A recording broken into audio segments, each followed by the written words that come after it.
Namaskar. Welcome to PGurus channel. I'm your host Sree Iyer. This is episode 254. A shout out to our viewers to like this program so it can reach its maximum potential. Today is Monday, the 27th of September, and here are the main points. We seem to have a bit of a technical difficulty here, but we are back up and running. Here are the main points. Afghan fallout continues. Mayorkas says 12,000 illegal Haitians released into the United States from encampment under the Del Rio Bridge. Smaller nations from the Caribbean meet Indian Prime Minister Modi and thank India for vaccines. Social Democrats claim victory with a narrow margin in German elections, coming to power after 2005. Israel troops kill 5 Hamas gunmen in Hamas raid, and PLA tells the United Nations that Israel is moving towards one-state solution. Without further ado, let's welcome our guest for today, Sridhar ji. Sridhar ji, namaskar and welcome to PGurus channel, sir. Good morning, namaskar to everybody, and looking forward to another session. And good evening to those in India. Sridhar ji, let's start with the Afghan fallout. Lots of things are happening. The allies left behind after US withdrawal are in a desperate life and death choice. Taliban is hanging dead bodies in Afghan city. There is one more from a Black Hawk helicopter, and many permanent citizens are trapped in Afghanistan and they don't believe they are safe. The Taliban founder says strict punishments, including amputations, to resume. Cruz and GOP senators pressed Biden on the Afghan brides. This is a new story. Sridharji, let's just look at these things and then we can continue on, sir. Well, I think the Afghan is what you're beginning to see is a summation of the many issues that are being brought to light as by virtue of this abnormal exit. Now it's more than it's almost 6 weeks or close to 5 weeks since this. I'm not taking August 31st. I'm talking about August 15th, 16th when this thing began. So many people are left behind, and they're all in difficult situation and crying foul that what was promised was not delivered. And this applies to the allies as well. Allies were also caught at short notice. But what is conspicuous, what is more even conspicuous, is that the capital punishment is back. Remember that one of the terms of the agreement that was signed was the normalization of democracy or normalization of democratic principles, as well as following the human rights in terms of the dispensation of the law. None of these things are being followed through by Taliban, and they have completely violated what was supposed to be the key element that was enshrined in the exit agreement. Worse, they have hung somebody in the main street for public display to instill fear. And I also saw the video of a guy being hung from a Black Hawk helicopter. So all this is making things very unpalatable. And yet these people have written to United Nations, and they say that, one should consider. Remember Mr. Imran Khan saying, they should consider normalization of relationship with Taliban and must be allowed to speak. Now, the point that you made, and then I hand it over, is the brides. A lot of young kids, and they were brought in by these tall, hefty Afghans. Apparently, they were sexual abuse victims, and they claimed, because they can't speak the language, that these people were their brides.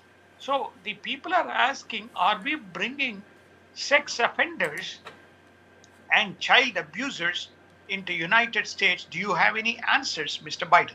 So that's the question that's being posed, sir.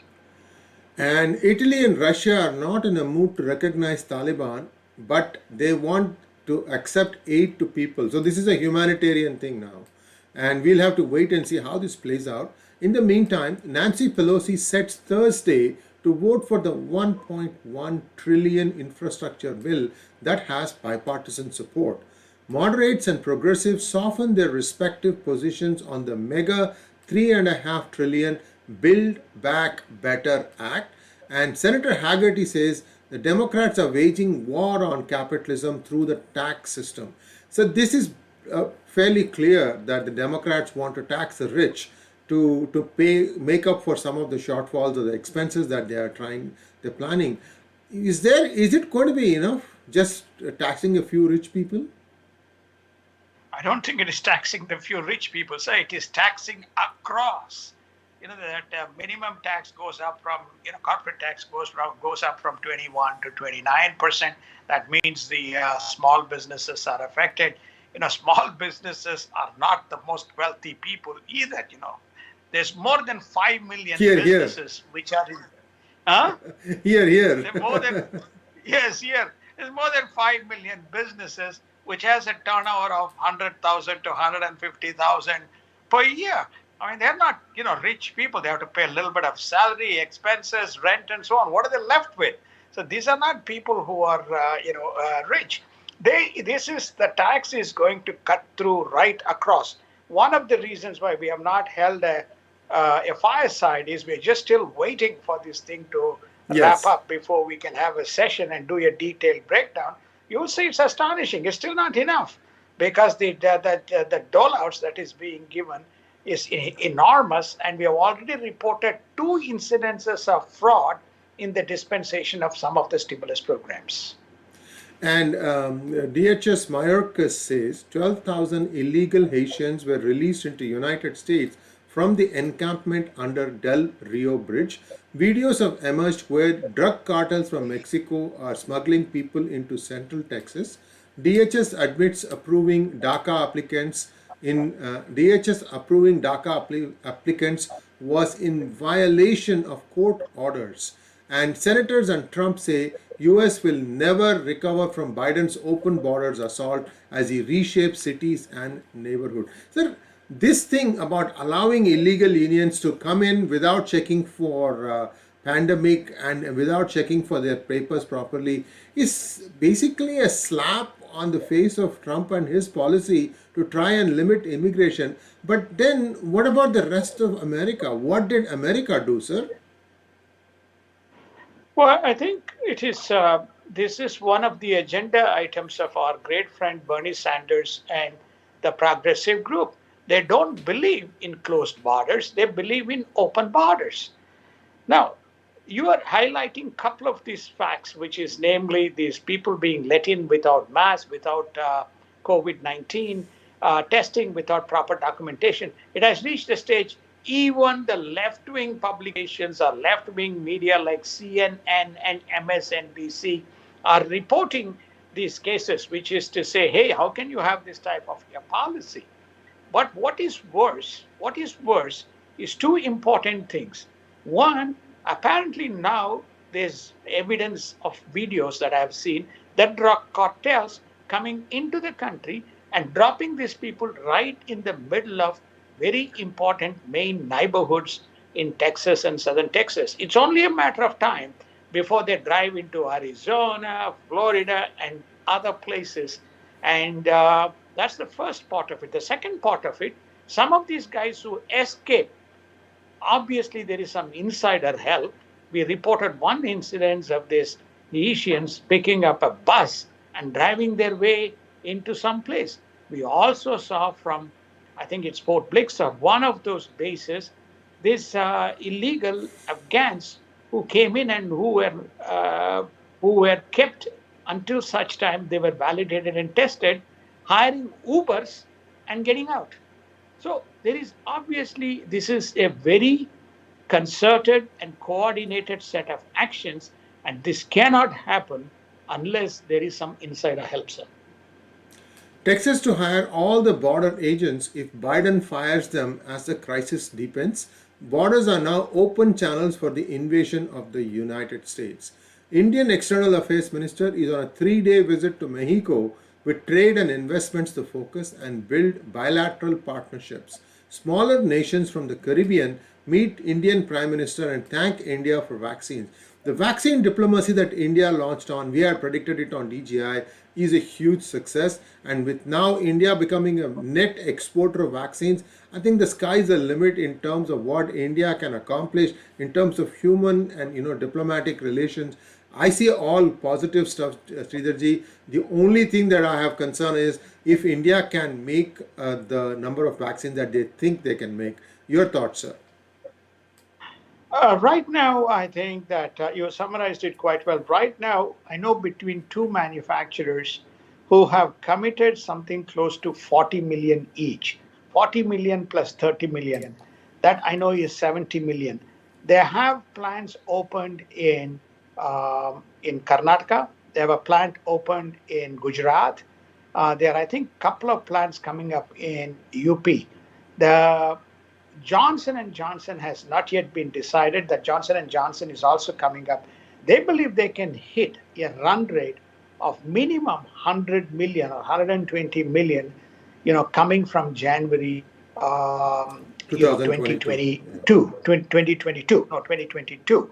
So that today they are around 70, 75 million run rate. That is the reason why they are able to vaccinate on an average 6 to 7 million per day, which translates to pretty close to about 180 million to 150 million, depending on some days of lower averages per month. So that's why India has climbed, if you recall, very quickly to that. Now it is 865 or 866 million people vaccinated, of which about 625 or 630 million is dose one. So you can see that they have accelerated and ramped up these vaccine capabilities. They have gone away from this for coaxin. They're not reliant on United States for APIs. They seem to have indigenized or procured from some place the APIs, so which is also helping them to be non-reliant on the United States.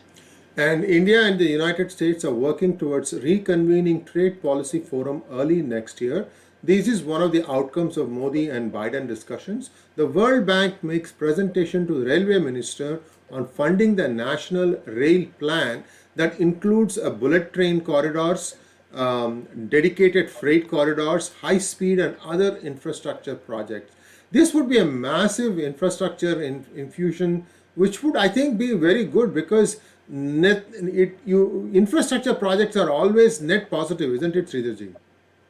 Infrastructure projects are the umbilical cord of a developed or a developing economy. India cannot stand still with its present infrastructure if it has to scale from a 3 trillion to 5 trillion and a 5 trillion to 10 trillion. And infrastructure doesn't happen overnight. Infrastructure can only happen if it is methodically thought out and built over a period of 10, 20 years. China, if I have visited China in the 70s and early 80s, and in the 70s and 80s, there's only a couple of planes flying. Many of these places that you're talking about, Guangzhou, Shenzhen, even Shanghai was a shanty town. The only place that you could go to was Beijing. So China built, it took about 30 years for them to build, and one of the greatest urban development projects or programs that was launched. So from the 80s, it took about 2000 to 2008 for them to build. So at least India is building what I call as a three-tier architecture. One is the super fast trains. The second is the fast train corridors. And the third, we covered this in the part of it, we covered in the Daily Global Insights, is the dedicated freight corridors with logistical capabilities for storage and multimodal transport mechanism. That's the only way you can move goods. That's the only way you can socialize or you can nationalize the manufacturing, not have gridlocks by being located in specific countries. The fact that the World Bank wants to participate and help not only in the know-how but execution of the project, and I think they are willing to put somewhere close to 40,000 crores. This is the program where Steve Schwarzman said he has invested $60 billion in India and he wants to invest. He has already allocated another 40 billion. So total 100 billion is coming from BlackRock, just one single institution, recognizing that infrastructure is an important element. The only place of caution, only thing that you want is don't repeat the US mistake and make sure that you follow something like an Australian or a Singapore or even a Chinese model where the payback from these investments is somewhere in the 2 to 4 years or 5 years, not in the 12 years. In the United States, the payback is 12 years for the infrastructure projects. Yes, and we will wait and see how this plays out. It should be very good because India is poised for this takeoff. Taiwan believes that it could play a pivotal role in Coast Guard activities and cybersecurity as part of Quad activities. A British frigate was sailing through sensitive Taiwan Strait en route to Vietnam on Monday. And Xi Jinping writes to Taiwan opposition leader who has pledged support to China that the situation in Taiwan Strait is grim. This is unusual for the head of a state to write to the opposition leader in another country. I mean, not quite unusual, but it's a little unusual in the context of China, Taiwan. What do you make of it, Sridharji?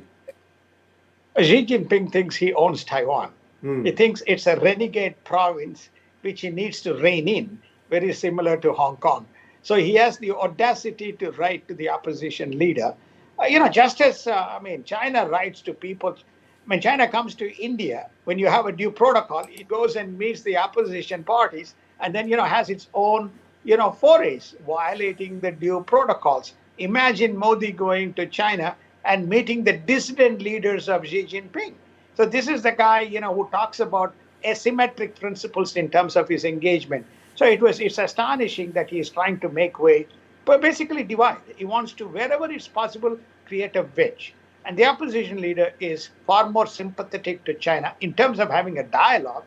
I very much doubt whether he wants to surrender his country, but at least he wants to have a dialogue. Anyway, I think the two things that has come out is that there seems to be now a growing momentum to empower Taiwan to protect itself, but Taiwan also has got significant amount of technology know-how, especially around the cyber security. They want to leverage Taiwan. That seems to be a good news. Now, at least British Queen Elizabeth or Her Majesty HMS Elizabeth is now making its voyage around or this a frigate. It's not the naval vessel, but it's a frigate which is making a round around the Taiwan Strait, flexing its muzzle. So it's a very, its next point of action seems to be somewhere around the Taiwanese Strait. What is US policy towards China? Soft and appeasement, and Biden doesn't have the courage or guts to confront China, say experts. Sitaji, we have got a lot of information now on this. Podcasts are coming out. People are giving interviews in various TV channels, including the left channels such as CNN, CNBC. Everybody is now beginning to get concerned over what we had raised probably months ago. It's Yeah. heartening to know that we were right all along. Um, let's take a look at the big picture. What exactly are the problems that Biden faces? Is it that all the opposition all the country leaders now have the goods on the Bidens? Well, basically, I think we have covered this in a U.S. context. He has two challenges. First and foremost challenge is he has got a diverse set of advocacy groups in his administration, and they probably belong to various flanks, ranging from those who are left-wing policies, those who have socialist policies, those who have open immigration policies, those who have labor union policies, those who have sympathetic towards some of these Islamic nations, those who have Iran sympathetic. So you have a whole swag of constituents driving Biden from left to right. And it even begs the question, is it Biden who is running, or there is a surrogate who is running the Biden's policy and framework is just simply made to sign papers because everything is choreographed? So you have that's one set of issues that he is facing. The second set of issues that he's facing is that it is becoming more and more evident as people begin to speak. There's still he's compromised with his own relatives being engaged with China in business activities. So any enforcement on China is going to hurt back. And this is becoming apparent. We don't want to name the names, but the names are very evident to people. But this is the second set of issues that he is facing. So with these two problems, how do you then construct a coherent policy? Everything seems to be contradictory. He says something, then his State Department, contradicts. His Defense Department contradicts. His Chief of, Armed Services contradicts. And then you have his policy people, White House administration policy people contradicting. And then you have all these foreign leaders coming in. He says one thing, then he goes to United Nations and he basically says, hey, I'm not here for confrontation. If you're not here for confrontation, then why are you having all these things? Then why are you enacting all these policies? And so this is where Biden is conflicted by virtue of constituents in his administration and his own relatives who are putting him in position of compromise. I think this is where it is going to somewhere sooner or later, it is going to, hit the roof. And the outcome is uncertain in a closely fought LDP election in Japan, with voting happening on Wednesday. Australian Prime Minister refuses to commit phasing out fossil fuels, unlike his American counterpart. Sridharji, Australia is in one of those unenviable positions. They have China on their doorstep. They also had to break their deal with France and sign up with the United States. One wonders what the reason is. Maybe it was a technological upgrade. We don't know. That part nobody is telling. And now they are saying that they will have to continue using fossil fuels. I mean, that doesn't do great for climate change, which is one of the top agendas of the Biden administration. So there are some conflicting things coming out. What do you make out of all these things happening in that region, Sridharji? What I'm saying is Australia is threatened, as you rightly said. There's a line of sequence that people have drawn. Taiwan, Japan, Australia, in that specific order. If Taiwan is breached, Japan is next, following which is Australia. So therefore, it is vulnerable. Second, with trade embargo and unwilling to participate with China, it cannot afford to have energy, which is its fossil fuels, being compromised, and that will have a significant dent on the economy. So that's the second part. So therefore, they are not going to buy into this, green energy. They say that they are compliant. They have a hole in the ozone layer. They themselves are impacted, but they're managing it. But the point that you're making about is the AUKUS. This is Australia. Yeah, Australia, UK, US partnership. If I have to read between the lines, if you look at the France is very strongly positioned with India and other nations. Australia is very strongly positioned with India, Japan, and some of the Pacific nations. I have a feeling that the only way that UK could get in is, some deal being struck by United States where UK can come in and legitimize its role in the Indo-Pacific region. Otherwise, they were left out. They were last in the game. And in the process, EU also got left out. So EU chose wisely. They did not come to United States. They went to India. So EU, we covered this in Daily Global Insights. They're trying to find a passage and stake a claim in Indo-Pacific using India as its gateway into that specific, into that region, and become part of the Armageddon, which will participate in the trade. So this is how I read that UK was shown some kind of courtesy by the Anglo-Saxon nations, if I have to use that phrase, friendly Anglo-Saxon old colonies, and UK got in. Otherwise, there's no justification for that specific deal. Of course, money matters. $95 billion is $95 billion. Rather than in the French pocket, it is in the UK pocket. And there's no small change. Social Democrats claim victory with a narrow margin in German elections, coming to power after 2005. Erdogan says he will buy more Russian equipment, and including a second S-400, and that no nation can dictate its domestic policy. So essentially, Turkey is pushing back at the United States despite the sanctions on it, and they're feeling pretty bullish about it. Sridharji, your takeaway, sir, on this, and what does it mean for India? Should India sign the deal with Russia on the S-400? No, there is no country in the world which can enforce, least of all United States. United States has got plenty of things to get its own act together. United States has to sort out its own budget problem, its own legacy of Biden's presidency. The last thing that he's looking for is imposing more trade sanctions. I have forgotten to mention this, and this was done in the briefings which the Israeli ambassador, he's a former, I forget his name, he was a Korean ambassador who is being sent to Israel. He made this observation, which mainstream media dusted it off. It's called BDS, the new foreign policy of uh, Biden administration is represents BDS. B stands for no bans, D stands for no disinvestments, and S stands for no sanctions. So no bans, no disinvestments, no sanctions.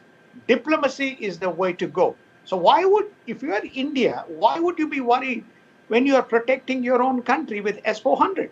Why?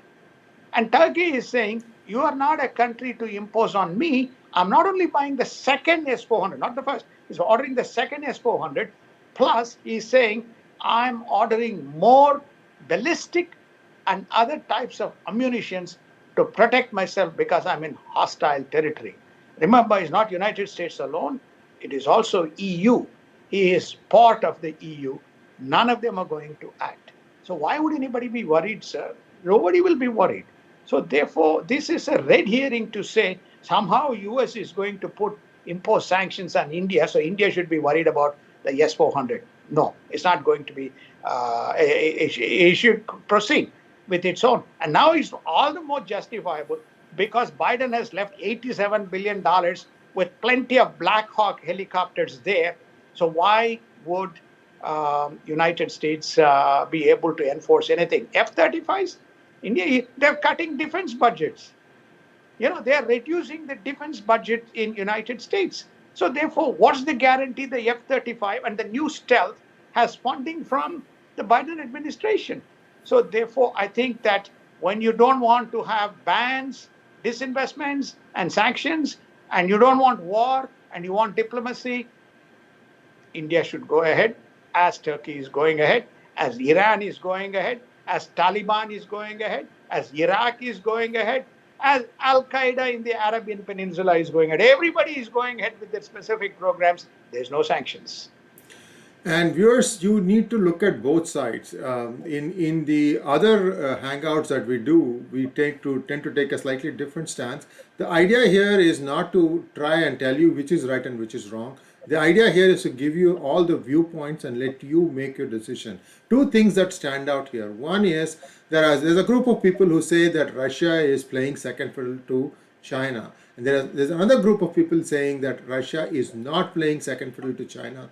Russia is not using Chinese technology for some of their arms and armament because that is their crown jewels. And by the way, viewers, Abhijit Iyer is back. He will be taking questions at 9 p.m. IST. That's about 2.5 hours from now. So do tune in for that. But the most important point I want to take away here is this channel is educating you. It's an education. It is giving you perspectives.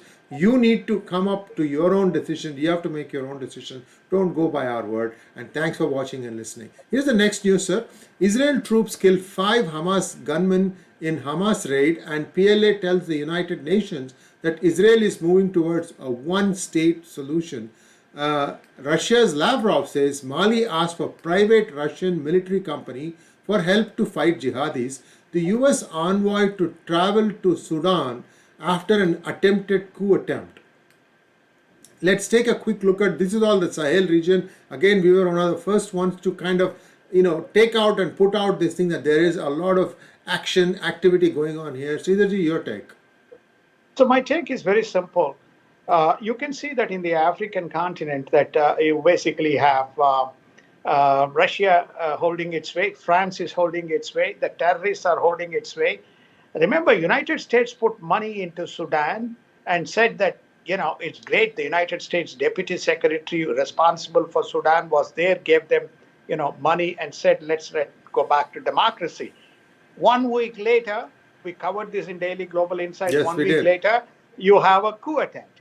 So therefore, they're rushing because there is this very volatile region and you can control and you put more money and there's no outcome because the people have to rise and do. So that to conclude on this African situation, it is free, open sesame, and you have France, you have Russians, and you have the Americans all playing a pie along with ISIS-K, along with the Al Qaeda of the Arab Peninsula, all these places, and then you move into the Yemenis region. Then you know the Houthis and the Iranian groups playing its part. So this is the net summary of what's going on. Israel, we covered this, and I think we made also this point in the last, with Middle East no longer the focus of United States. Please remember this point. Middle East is no longer the focus of United States with eyes on China. Israel has to fend for itself. It has reached out to every nation. It met the Bahrainis and the UAE in New York. It has silently reached out to Jordan and striking an accord.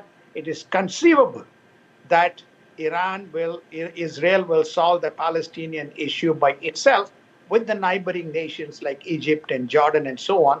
Even Iraq has called for a friendly relationship with Israel. So what you are seeing is the realignment and focus taking place, and countries taking their own respective positions and moving forward. I just want to wrap up with one set of sentiments that Sree. So Sree, talks to me and talks to a number of other people. So, I give my perspectives the way I see it and the way I read it. Now, I'm not suggesting that time will tell what I have stated is right or wrong. But based on the data that I see, I also sit on policy bodies in United States. So therefore, what I see, I give an opinion. So similarly, I think as Sree said, different people sit on different think tanks, different bodies they give. So what you're getting is what you call a panoramic view of the universe, and you can begin to see from which vantage point you're looking and what perspectives you are getting. So I think that's my concluding kind of comment. The German election is one last. Fortunately, the center left has won after 2005. They were fearful that whether the left or the right, extreme left or extreme right would come. Fortunately, both have not come. And Merkel has stated that she still has a chance. Her party has a chance. I don't think so. The party is gone. I feel the left. I feel the Social Democrats will form the party, and which will be much more inward focused, as well as far more what you call rather than more conservative. Angela Merkel was more conservative, whereas the left, the Social Democrats would be much more inward focused, and you may begin to see some calibration of the policy.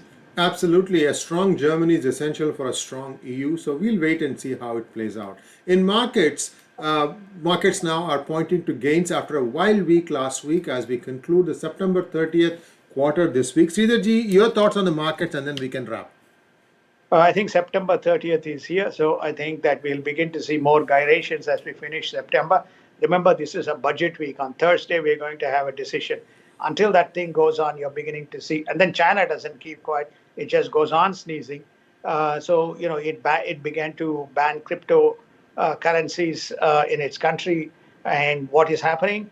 Most of the crypto exchanges are unbundling themselves with linkages to Chinese individual investors. Very important. Chinese individual investors where part of this evolution are being. Who is the loser?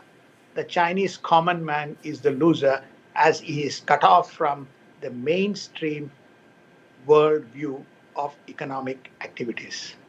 Absolutely, and this is essentially going back to Maoism. That's what Xi Jinping is trying to take his country. We've been telling you this in our hangouts with Elmer Yuan. Again, it goes back to giving what we see is the different perspectives of what's happening in and around the world. Thanks for joining. Do subscribe, do join our membership, and always, as soon as the program starts, please do like. Today we had a banner day, and we hope to continue to go from strength to strength. Thank you very much, Sridharji. Namaskar, and we'll see you tomorrow. Thank you. Namaskar. Have a wonderful day or have a wonderful evening as we